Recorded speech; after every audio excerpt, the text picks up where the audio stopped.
जय श्री कृष्णा। राधे राधे भक्तजनों, आज आप श्रवण करेंगे शुक्रवार की माँ संतोषी की व्रत कथा। एक समय की बात है, एक बुढ़िया के 7 बेटे थे। 6 बेटे बहुत कमाते थे और अपनी पत्नियों के साथ सुखी जीवन जीते थे, लेकिन 7वां बेटा सीधा साधा और गरीब था। उसकी पत्नी भी बहुत सरल और धर्मपरायण थी। घर में उसकी कोई कदर नहीं थी, और ना सास उसे मानती थी और ना ही जेठानी। हर दिन उसे घर के सारे काम करने पड़ते थे और बदले में बाचा कूचा भोजन मिलता था। कई बार तो उसे भूखा ही रहना पड़ता था, लेकिन वह सब कुछ सहकर भगवान का नाम लेती रहती थी। एक दिन उसने गांव की कुछ महिलाओं को शुक्रवार का व्रत करते देखी। उसने पूछा, बहनों, आप किस देवी का व्रत करती है? महिलाओं ने कहा, हम माँ संतोषी का व्रत करते हैं। जो भी सच्चे मन से यह व्रत करता है, माँ उसकी हर मनोकामना पूरी कर देती है। यह सुनकर उसने भी निश्चय किया कि वो माँ संतोषी का व्रत करेगी। व्रत की शुरुआत उसने हर शुक्रवार उपवास रखना शुरू किया। वो गुड़ और चने का भोग लगाती रही और माँ से प्रार्थना करती रही, हे माँ संतोषी, मेरे जीवन में भी सुख और शांति भर दो। धीरे धीरे माँ की कृपा होने लगी। उसका पति जो घर छोड़कर बाहर काम करने गया था, अचानक अच्छे धन के साथ वापस आ गया।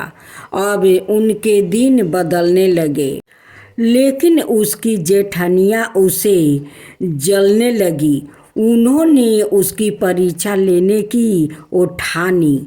एक दिन जब व्रत का उपवास था, उसने बच्चों को भोजन के लिए बुलाया। जेठानियों ने बच्चों को सिखा दिया कि वो खटाई मांगो। जब बच्चों ने खटाई मांगी तो वो भोली भाली माना नहीं कर सकी और खटाई दे दिया। इससे व्रत का नियम टूट गया, क्योंकि माँ संतोषी के व्रत में खटाई बिल्कुल वर्जित होती है। दुख का समय व्रत भंग होते ही उसके जीवन में फिर से दुख आने लगी। पति का धन खत्म हो गया और वो फिर से गरीब हो गया। उसे अपनी गलती का एहसास हुआ। पूर्ण भक्ति और सच्ची श्रद्धा, अब उसने और भी श्रद्धा और नियम से व्रत करना शुरू किया। इस बार उसने पूरी सावधानी रखी और किसी भी हाल में खटाई नहीं दी। माँ संतोषी उसकी सच्ची भक्ति से प्रसन्न हो गई। एक दिन माँ ने सवाए दर्शन दिया और कहा, बेटी, मैं तेरी सच्ची श्रद्धा और धैर्य से प्रसन्न हूँ। अब तेरे जीवन में कभी दुख नहीं आएगा। सुख समृद्धि का आशीर्वाद दिया। इसके बाद उसके जीवन में सुख शांति और समृद्धि आ गई। सास और जेठानी भी उसे प्रेम करने लगी। पूरा परिवार खुशी रहने लगा। माँ संतोषी की यह गाथा हमें सिखाती है कि सच्ची श्रद्धा और धैर्य से हर दुख दूर हो सकता है। व्रत के नियमों का पालन बहुत जरूरी होता है।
तुम